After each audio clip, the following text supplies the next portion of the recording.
in the belly of the beast. And what did you conclude about the beast?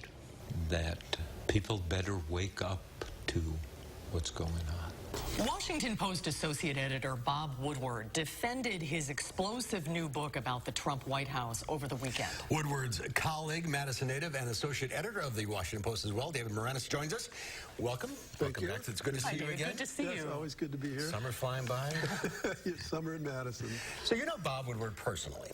I've known him for 41 years. Can we trust what he wrote in his book? You know, of all the people in the world to have to vouch for, Bob is the one that needs it the least. You can absolutely trust everything in his book.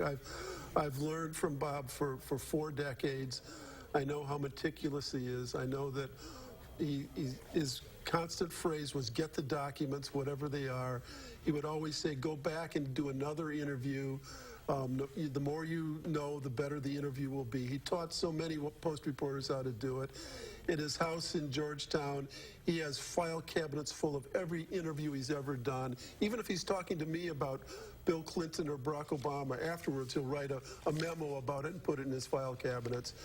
I would stake my life on his accuracy. But what about the use of unnamed and anonymous sources? Does that put credibility in question, or how does the viewing public come to understand why journalists do that?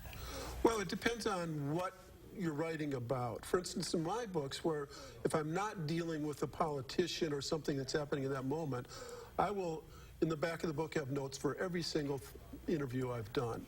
But to get the truth out of a sitting president, it requires a different form. Now, Bob tape records every interview he does. History will prove him to be right, as it has time and time again. But to get people to tell him what's really going on inside, he has to use unnamed sources. But that doesn't mean that he's using blind quotes. Everything in his books has details of exactly what was going on, who said what. They're all named. So it's a matter of him building up a reputation over a long period of time to be trusted with that. So those anonymous sources, he knows who they are.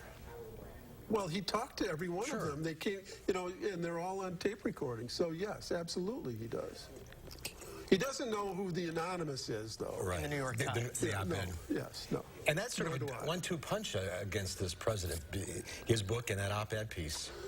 Well, I think that Bob would say that they're quite different, and he, you know, I'm not even sure that the Washington Post would have run that op-ed piece because it doesn't have really any specifics in it, and you know, and it raises questions that sort of feed into the president's claims that this is a deep state trying to sabotage his presidency. So I think they're quite different. But you're right that over the last several weeks, the momentum has been growing to put pressure on the presidency. Give us some of the historical context. When Bob Woodward and Carl Bernstein were doing their Watergate story, were they believed at the time, or were they under the same kind of scrutiny that Bob is under now? Bob and Carl were Metro reporters on the Washington Post. They weren't even on the national staff covering the White House. They were essentially on an island alone for quite a few months. They were the only two reporting what was going on. And so even within the Washington Post, there were certain editors who were dubious of everything they were getting.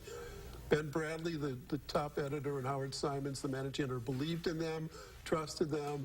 And as Bradley would later say, the truth eventually emerges, and it did in that case. But there was a long period where they were out there alone. And you think the truth will surface in this case as well? Well, you know, as Bob said this morning, there's a war on truth going on right now.